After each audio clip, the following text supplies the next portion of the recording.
undi 18 tahun nafas baru demokrasi negara. Indeks persepsi rasuah, komitmen kerajaan tambah baik tak diurus.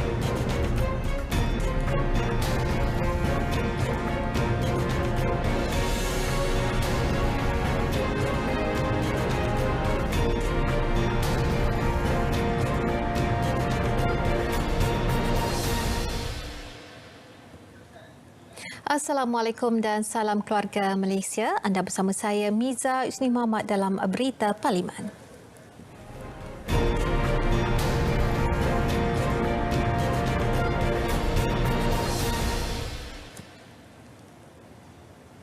Usul pemilihan timbalan yang di-Pertua Dewan Rakyat ditangguhkan sekali lagi dan dibawa ke mesyuarat kedua akan datang. Penangguhan usul dikemukakan Timbalan Menteri di Jabatan Perdana Menteri, Parlimen dan Undang-Undang Datuk Mas Ermianti Samsudin dan dipersetujui sebulat suara Ahli Dewan. Menurut Peraturan Mesyuarat 90 Sub 2 dan dengan persetujuan Tuan Yang di-Pertua, saya mengemukakan usul untuk merhentikan kuasa peraturan mesyuarat 6 iaitu bagi menangguhkan pemilihan timbalan yang di-Pertua Dewan Rakyat seperti perkara nombor 1 yang tertera dalam aturan urusan mesyuarat dan usul-usul hari ini ke mesyuarat kedua yang akan datang. Usul kemudian disokong Timbalan Menteri di Jabatan Perdana Menteri, Tugas-Tugas Khas, Datuk Mastura Muhammad Yazid. Institusi beraja perlu terus dipertahan dan dipelihara. Ahli Parlimen Jempol Datuk Muhammad Salim Muhammad Sharif berkata ia penting bagi menjamin kestabilan dan keadilan sosial negara. Justeru beliau berkata ilmu serta kesedaran mengenainya perlu terus diperkasa dalam kalangan generasi muda menerusi sistem pendidikan negara. Institusi beraja merupakan lanjutan daripada sistem pemerintahan yang telah wujud sekian lama. Ianya merupakan suatu bentuk warisan beradaban yang berlandaskan konsep raja berperlembagaan menerusi cabang parlimen, eksekutif dan juga kehakiman yang menjalankan tugas masing-masing dengan perkenan yang di-Pertuan Agong. Kecenderungan kita terhadap sistem politik mampu untuk mendidik dan melahirkan masyarakat yang patuh kepada undang-undang. Menerusi sistem inilah kita berjaya meletakkan negara pada tahap yang begitu baik pada hari ini. Datuk Muhammad Salim berkata demikian ketika membahaskan titah diraja. Bagi menjamin kestabilan politik pula, undang-undang anti lompat parti perlu disegerakan. Kestabilan politik yang bakal tercipta nanti hasil daripada undang-undang ini akan membawa kebaikan kepada kerajaan dan pembangkang untuk memastikan semak dan imbang dapat berfungsi dengan baik demi kepentingan rakyat dan juga negara. Titah tuanku telah jelas bahawa kepentingan rakyat, menjaga kepentingan rakyat ini adalah memberi keutamaan segala-galanya.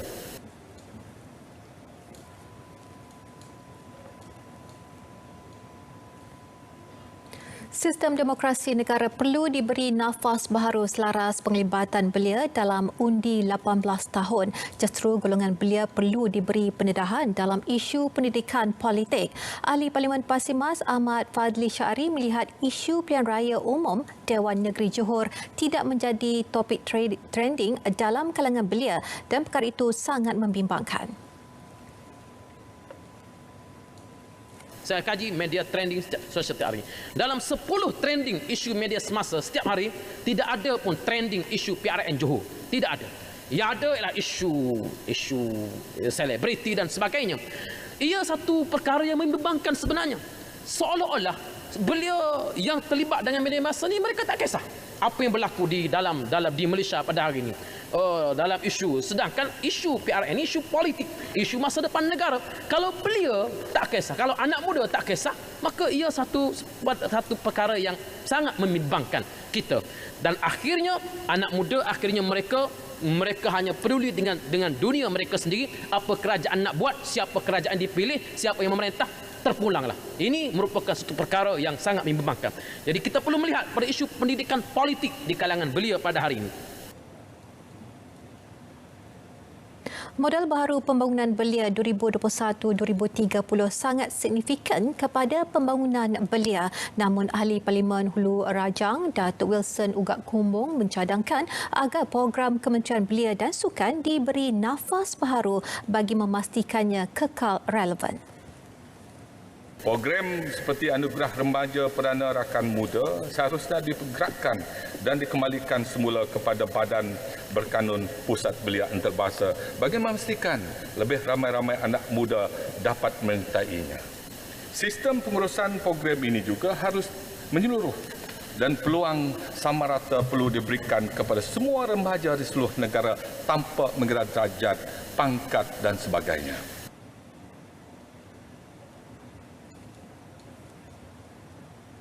Bantuan Kewangan Air Ceria Kumpulan Wang Simpanan Pekerja KWSP secara bersasar turut dicadang diperkenal. Pengeluaran itu perlu diberikan kepada mereka yang memerlukan menerusi kemudahan berkenaan.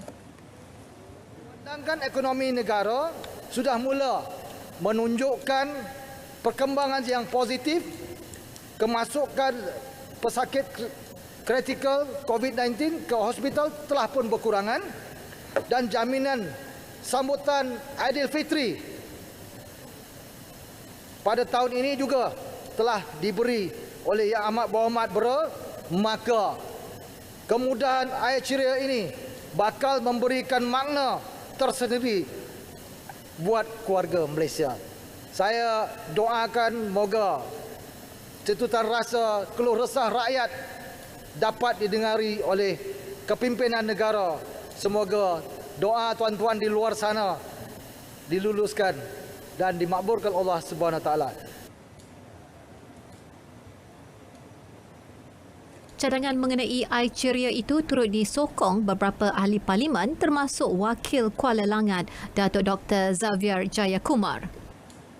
Saya setuju dengan jempol isu air ceria ni. Kita kena buat kajian dan lepas tu kalaulah kerajaan setuju dengan apa yang disebut oleh jempol ni, saya sokong penuh untuk kita bantu orang-orang di bawah, khususnya orang di luar bandar dan juga dari B40.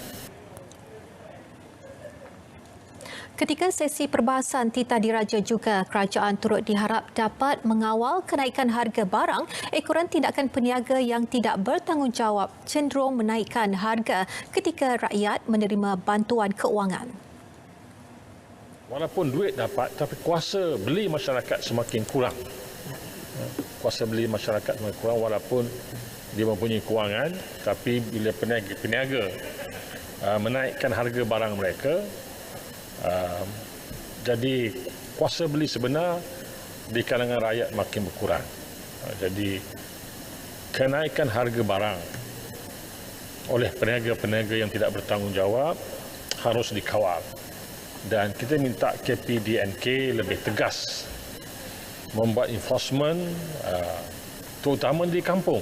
Turut senada dengan Datuk Sri Hassan, Wakil Padang Surai M. Karupaya. Saya berharap harga barang ni dikawal dan juga kalau boleh diturunkan pada yang seperti mana yang sedia kala yang dulu.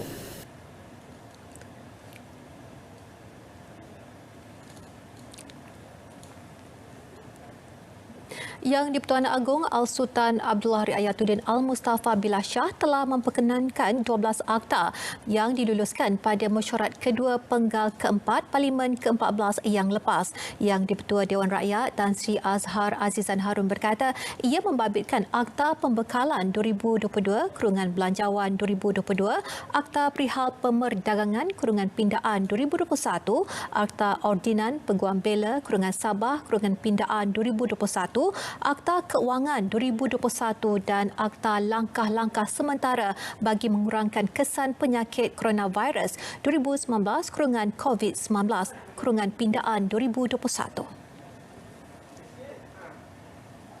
Akta yang turut diperkenan Seri Paduka ialah Akta Lembaga Angkasa Malaysia 2022, Akta Harta Pusaka Kecil, Pembahagian Pindaan 2022, Akta Anti Pemerdagangan Orang dan Anti Penyeludupan Migran Pindaan 2021, Akta Perlembagaan Pindaan 2021 berkaitan Perjanjian Malaysia 1963 MA 63, Akta Hak Cipta Pindaan 2021, Akta Pemeliharaan Hidupan Liar Pindaan 2021 dan Akta Perbadanan Insurans Deposit Malaysia Pindaan 2021. Tan Sri Azhar berkata demikian pada permulaan sidang Dewan Rakyat siang tadi. Al-Sultan Abdullah berkenan merasmikan istiadat pembukaan mesyuarat pertama penggal kelima Parlimen ke-14 semalam.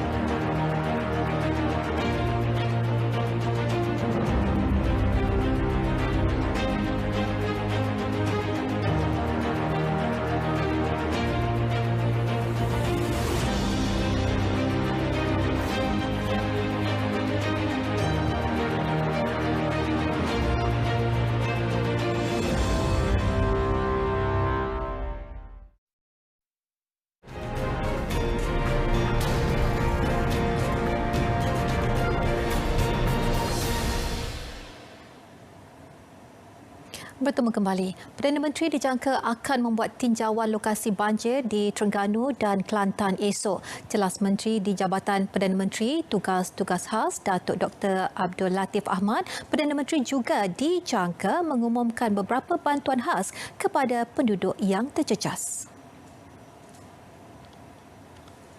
Berhormat Perdana Menteri akan melakukan lawatan esok ke dua-dua negeri dan saya kira pengumuman akan dibuat oleh Amat Berhormat Perdana Menteri mengenai bantuan wang ehsan dan bantuan-bantuan lain kepada mereka yang terkesan ekoran daripada bencana banjir di Pantai Timur.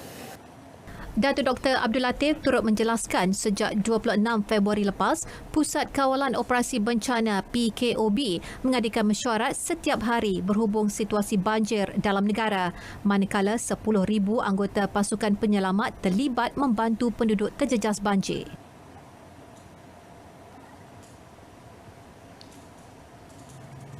Tentera Darat Malaysia TDM sedia membantu Agensi Pengurusan Bencana Negara NADMA dalam misi bantuan bencana alam melalui KOR dan regimen di bawah perkhidmatannya. Menurut Timbalan Menteri Pertahanan Datuk Seri Ikmal Hisham Abdul Aziz, ini termasuk regimen Askar Jurutera Diraja RAJD dan KOR Kesihatan Diraja KKD.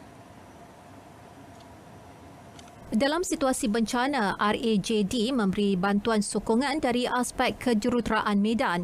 KKD pula memberi bantuan perubatan kecemasan dan kawalan penyakit berjangkit. Dari aspek kelengkapan dan peralatan pula, perolehan aset tentera darat adalah lebih memfokuskan kepada kelengkapan dan peralatan pertahanan negara. Walau bagaimanapun, sebahagian daripada kelengkapan dan peralatan tersebut juga boleh digunakan bagi tugas-tugas untuk menangani bencana alam.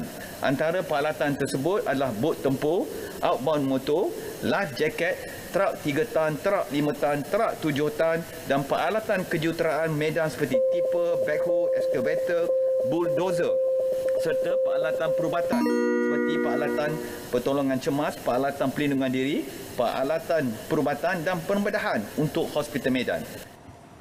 Secara umumnya, aset-aset TDM tidak mencukupi bagi menampung bencana berskala besar. Namun, Kementerian Pertahanan dengan persetujuan Kementerian Keuangan sedia melaksanakan perolehan bagi meningkatkan kesiapsiagaan ATM. Beliau menjawab pertanyaan Wakil Hulu Langat Datuk Hasanuddin Muhammad Yunus. Kesediaan Malaysia dinilai menerusi Indeks Persepsi Rasuah CPI 2021 menunjukkan ketelusan dan komitmen kerajaan dalam penambahbaikan tadbir urus. Perdana Menteri Datuk Seri Ismail Sabri Yaakob menjelaskan pengukuran CPI berdasarkan persepsi melalui kajian institusi-institusi antarabangsa. CPI Barometer Antarabangsa terbitan Transparency International TI yang mengukur tahap persepsi rasuah badan awam termasuk pegawai dan anggota pentadbiran. Indeks memberi gambaran agar penambahbaikan terus dilaksana merentasi sektor awam, swasta dan politik bagi memberi kesan kepada daya saing serta ekonomi negara. CPI Malaysia untuk tahun 2021 dikira berdasarkan 9 daripada 13 kajian yang dilaksanakan oleh pelbagai agensi antarabangsa. Laporan tersebut menunjukkan bahawa Malaysia menduduki tempat kedua terbaik selepas Singapura di antara 9 negara ASEAN.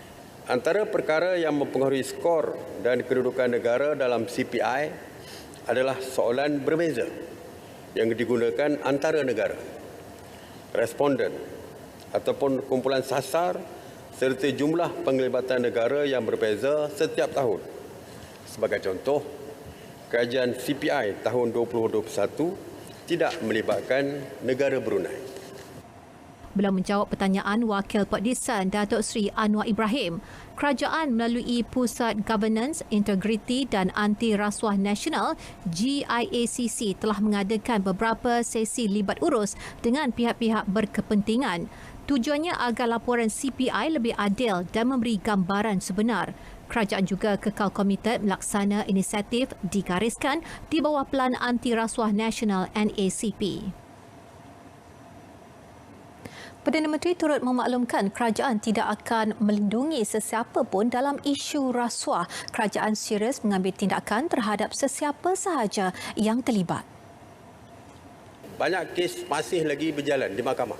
Itu menunjukkan bahawa kerajaan serius dari segi mengambil tindakan terhadap sesiapa sahaja yang mengamalkan rasuah.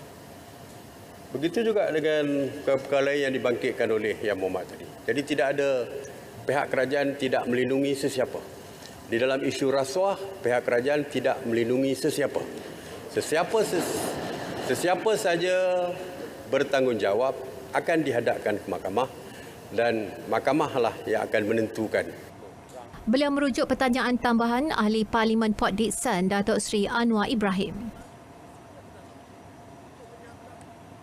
Perkhidmatan Awam sentiasa mengadaptasi semangat keluarga Malaysia, keluarga perkhidmatan awam, dan ia memerlukan setiap kementerian dan agensi untuk saling bantu-membantu dalam memberikan perkhidmatan terbaik kepada rakyat, seterusnya memajukan negara.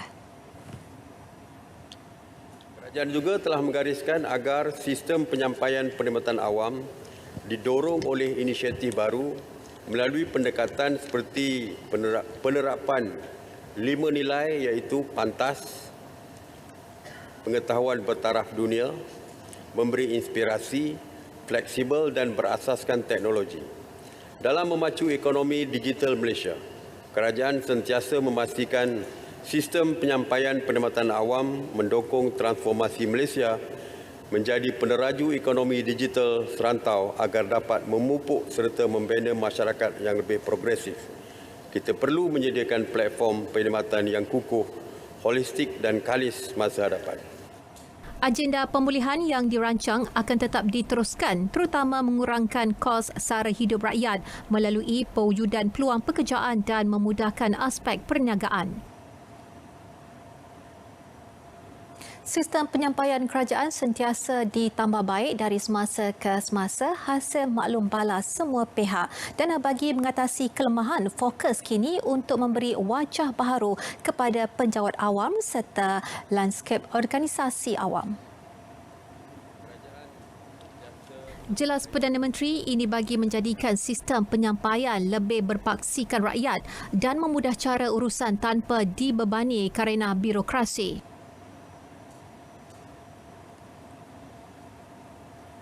Sebagai contoh, antara penambahbaikan yang telah dilaksanakan adalah meliputi kesegeraan penyaluran pelbagai bantuan termasuk bantuan tunai, geran, pinjaman mudah dan sebagainya dengan mengurangkan kerenah birokrasi. Kita dapat lihat bagaimana bantuan wang ihsan yang dapat disalurkan dalam tempoh yang paling cepat dalam sejarah bantuan banjir yang berlaku pada penghujung tahun 2021. Buat pertama kali, kerajaan menyediakan 3 kaedah penyaluran kepada mangsa banjir sama ada melalui penyerahan tunai di pusat pemindahan sementara, rumah ke rumah dan juga pembayaran atas talian. Perdana Menteri komited memastikan organisasi awam lebih efisien dan efektif dengan saiz, struktur dan fungsi bersesuaian tanpa pertindanan. Beliau menjawab pertanyaan Ahli Parlimen Pasir Salak Datuk Seri Tajuddin Abdul Rahman.